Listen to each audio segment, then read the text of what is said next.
चमके लिपट गई मैं,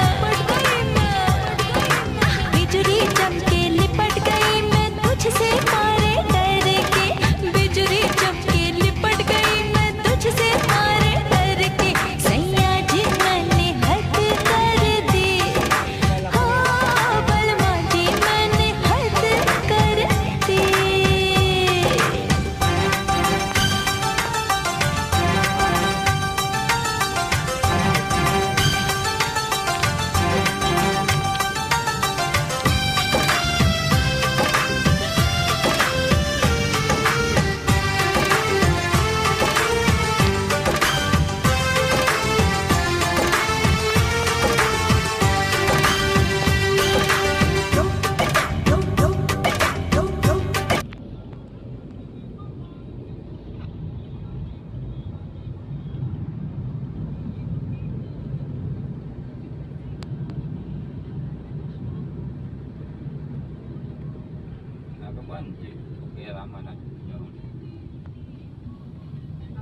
ચાલો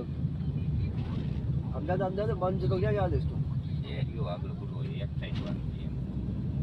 આ પટાકડા છે ને એટલે બંધ નહીં કરાવે તો ખરી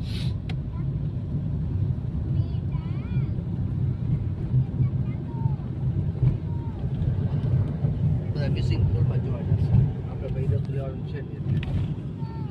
પાછી વાર હું કઈ ના ના હા